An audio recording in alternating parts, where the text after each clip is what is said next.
Hey guys, welcome to my channel or back to my channel. Today I'm going to share my birth story. I gave birth to Leviticus in July. He's getting close to 4 months old, which is crazy. I know I did a birth vlog, but I never shared my birth story, so I thought I would go ahead and do that today. He just woke up from a nap. Also, his cheeks are always red. I don't know if that's super normal, but so we're feeding him a little bit. He's like, give me the milk. And then we're gonna see if he stays content through this whole video. I do have some notes over here because my memory is not it. I was literally thinking of what I was gonna say in this video. I was like, okay, what happened? And I was like, I literally have no idea. Like, your brain just like, it's all a blur, honestly. But I'm so glad I vlogged the whole thing because I was able to go back and watch my vlog and then everything clicked. So anyway, I'll share my plan first, like what my plan was for birth, so you can kind of compare because it did not go how I planned for it to go. Anyways, so my plan was to give birth in a hospital, and I was pretty go with the flow, honestly. I was like, I don't want the epidural, I'm gonna try not to get the epidural, but I really didn't want to set that as like a goal necessarily, because I was like, if I do get the epidural, I don't want to be disappointed in myself. I don't want to be mad at myself. Like, it's okay. And I knew I wanted to try to labor in the water a little bit. That was my main things, honestly. So anyways, throughout the whole pregnancy, Levi was measuring ahead. I'm gonna go down lower. So I had a feeling he was gonna be a bigger baby. And so that's why I went ahead and did the membrane sweep at 38 weeks pregnant. I don't know if I necessarily would have if he wasn't measuring ahead, but with the risks of shoulder dystopia and I think there's a couple other things, more tearing, I was just like, if he's ready, you know, whatever. So we did the membrane sweep at 38 weeks and 6 days, sorry, not 38 weeks. And I was doing all the things that day and the following day, just trying to get labor started. Literally everything. I was bouncing on the birth ball. I was doing certain like yoga poses that apparently help a little bit. Drinking red raspberry leaf tea. Anything under the sun that Google says can help, I tried. And I was a little disappointed that night when my water did not break. I didn't have contractions. I was having the normal cramping. And then I think the next day I had a little bit of spotting too, which is normal after the membrane sweep. And then I had my bloody show at 40 weeks pregnant, so 2 days later, which is kind of gross. You can look up if you want. It's like mucusy, bloody. And then the next day, literally nothing. The same old, some cramps, whatever. I did the birth ball, everything again. And then I was kind of disappointed when it got to like 11 p.m. You know, I was like, whatever, I'm just gonna have some ice cream and then go to bed. Another day, no baby. And I had my ice cream, and then I really didn't want to get ready for bed. I was like, I'm exhausted, I just want to go to bed. But I was like, whatever, gotta go get ready for bed. So I went up the stairs, put my ice cream bowl by the sink, and as I set my dirty bowl by the sink, it felt warm and wet down there, and it wasn't much at all, like maybe a tablespoon or two, and I was like, there's no way that's my my water breaking. Like in the movies and when you see videos and stuff online, it's always like a decent amount. So I like go down to my husband who's on his computer, and I'm like, my water might have just broke. And then he's like, what do you mean? And I'm like, I don't know. So he like looked at my underwear and he was like, I think that was your water breaking.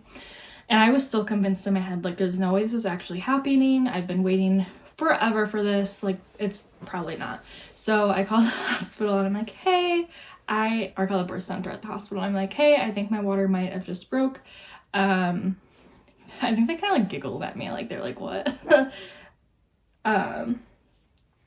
So yeah, it broke on midnight, and I was 39 weeks and 2 days pregnant. And then we got ready to go to the hospital. We showered, Most of our bags were already packed, but there was a couple things we still had to throw in there, and then let the dogs out. I think at this point I did text my mom and my mother-in-law to let them know, because we were gonna be having help from them with watching our dogs. And so then we go to the emergency room, because they told us to enter through the emergency room, and we go in and we get brought up to the birth center, and they're like, okay, we'll do this little test, see if it was your water that broke. And this whole time I'm kind of low-key embarrassed, because I'm like, I don't think it was. Like, they're literally gonna be like, no, you just peed a little bit, or no, it was just discharge. But like, it really did feel different though, especially since it was like warm, and it was clear. So anyway, I have like my chart, which is the website online connected to your health account, where it tells you like lab results and your appointments and all that stuff. And I got a message after my test. They had like left with my test, and it was like, oh, it was like tested positive as water breaking. So the nurses, before the nurses even told me it was my water, like I already knew because of the app or whatever. Anyways, they check how dilated I am, and I'm 2 centimeters dilated, which is the same as I was prior to coming in at my, like, when I had gotten my membrane sweep. So I hadn't dilated anymore. What are you looking at? I hadn't dilated anymore since then. And they started me on the IV, and then they did want to get the contractions starting, because you are at risk for, I think, infection or something if you do not have the baby after a certain amount of time after your water breaking. So they started me on this, like, I don't remember what it was called. They started me on some type of medication, and then through the night, nothing really. I think I got a little bit of sleep, maybe not, I don't remember. And then I had breakfast at 8:30 a.m. and I was very limited on what I could have. My husband was over there eating like this really good looking breakfast, and I was basically very restricted. And then I started Pitocin. I really did not want to do Pitocin just because I had heard very bad things about how those contractions feel.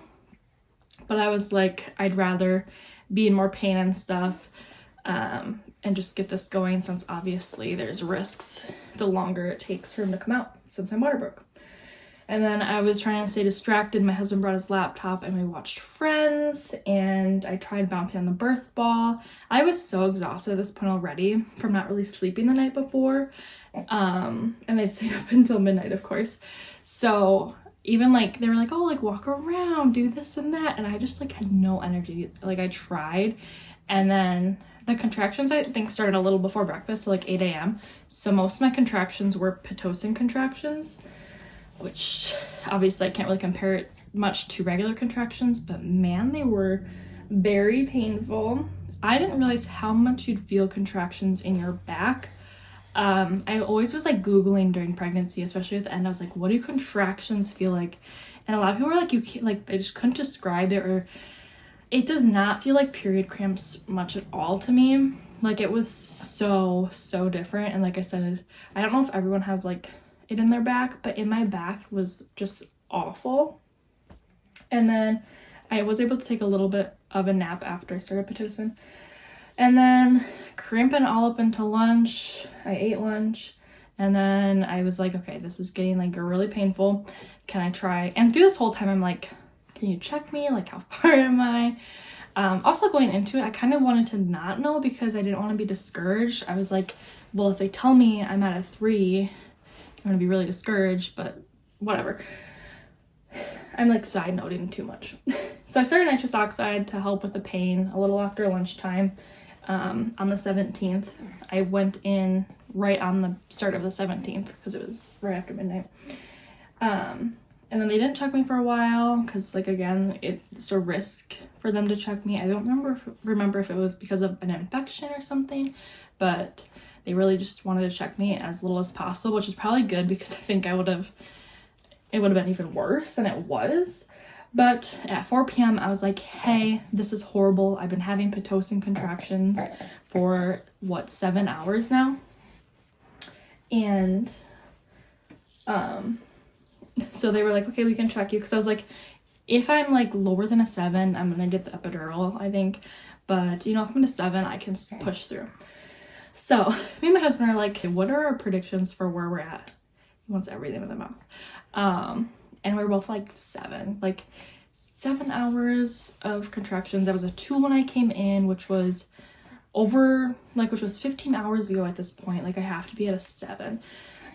They come in, they check me, and I was 3 centimeters. It had been 15 hours since I came in, 7, 8 hours of painful contractions, and I was 1 more centimeter dilated, and that was really hard for me to hear, honestly. And so I was like, absolutely not, epidural. So at 5:30 p.m. I got that epidural, and man, after those horrible contractions, that felt amazing. But yeah, had been laboring for, it had been 17 hours since my labor started that I got the epidural, which I think is pretty good. I waited quite a while. I'm proud of myself for trying to go without the epidural, but I have no regrets getting the epidural. I was able to get a little mini nap in after I got it. I was able to enjoy the rest of my labor a lot more. But anyway, so right after they put the epidural in, I felt like all this liquid come out from down there. I literally thought something was terribly wrong. I had never felt anything like that. Turns out it was the rest of my water, how it had broke. He had been sitting a certain way, they think, that he was kind of covering, like the hole where it comes out. But he like moved when I got that epidural, and it just like all came out. So that was a crazy feeling. That was like what I'm sure most people's water breaking feels like. And then at about 6:15 p.m. I started hearing the monitor, something on like one of the machines beeping a lot, and I was like, what is that? And nurses, the doctor, I think the epidural guy too, they all came in, like they ran in, and they didn't say anything to me. They put this, I think, oxygen mask on me. They start like, I can't do much because I got the epidural, so they're like rolling me around. And I don't like want to panic, but they're not saying anything to me. Tears are rolling down my face. My husband's I think he's eating his food or something, and he's just like looking over from where he was, and no one's saying anything. And I'm like, is he okay? Am I okay? One of the scariest moments of my life. But yeah, apparently my blood pressure dropped, which means he wasn't getting oxygen. I don't exactly know what they did that fixed it. All I know, it was better. And then it happened one more time, I think like an hour or so later, but they were kind of prepared for it a little more this time. Not that they weren't like prepared the first time, but so they fixed it right away, a lot quicker than last time. It wasn't nearly as scary. And then at 9 p.m. they checked how dilated I was, and I was between a 6 and a 7. And they're like, at this point, I think they said they were guessing I'd be starting to push around midnight, so I thought I was gonna have a July 18th baby. I was able to get some mini naps in, not more than like 20 minutes though. And then at around like 10:30, I was like, I got this feeling like I really needed to poop. Honestly, that's what everyone says, like when you have to push, like it's this feeling like you have to poop, and it seriously is. Like I was like, I have never felt like I had to poop so bad. And so I pushed my nurse bed, and they come in. I'm like, hey, like kind of just feeling like I have to poop. Like I think I might have to push. And they really honestly didn't think so, because it had taken a while for me to progress already. They're like, okay, we'll check. They check, and they're like, oh yeah, like you're ready to push. They didn't even really have time to like get certain things ready. Like I think usually they put this other mat down because birth is messy, and they didn't have time to do that or anything, because like I needed to push. The doctor didn't even make it in time. So I pushed, and I pushed for about 30-40 minutes, which they were really surprised considering it was my first baby. And it was a big baby.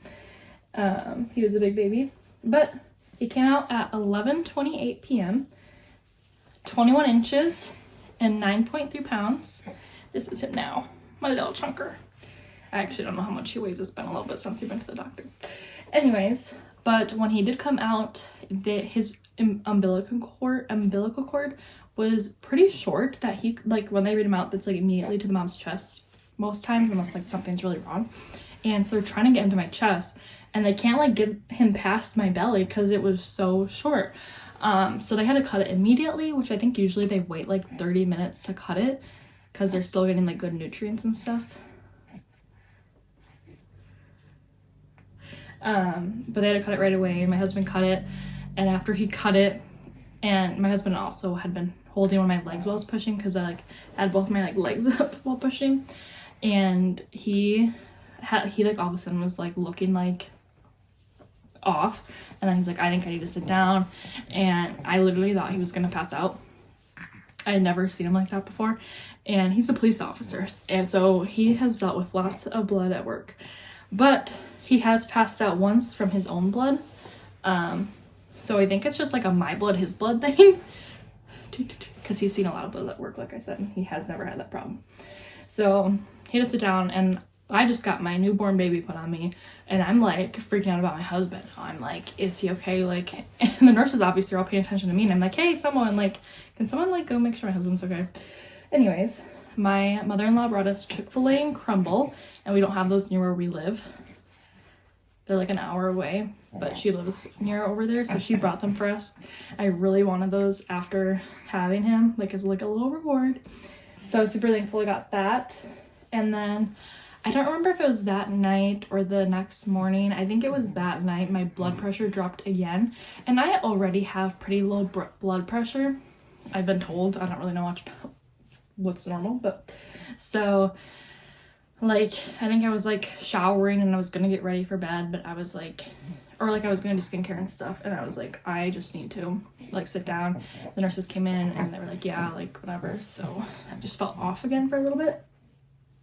Anyway, we stayed the whole next day, so the day of the 18th, and then like half the day of the 19th, which was a Saturday. Yeah, I was excited to go home, but also I so miss the experience. I loved, like, if you're nervous about giving birth, let me just tell you, literally the day after having him, I was already like sad. It was over. Getting to see them for the first time, like obviously if something scary goes wrong, it'd be a different story, but like, I don't know, like everyone's just taking care of you, and oh, it's just such a beautiful experience. I don't know, like I want to do it 100 more times. But yeah, then Leviticus Parker was here. We call him Levi. I don't know if there's anything else. I don't think so. So that was my birth story. Honestly, I love the newborn stage so much, and I'm so sad it's over. But like the fact that now like I can, like I was so scared all the time about withholding him. I was like so scared. I was like, okay, so gentle all the time. Obviously I'm still like gentle, but like I feel like I can like bounce him and like whatever. I don't know if that even makes sense. I also just love seeing that he's like more aware. Before he was just like a little blob, and now it's like you can tell he notices things and he wants to play. He's such a smart little guy. Okay, thanks again for watching, you guys, and I hope you have a great day.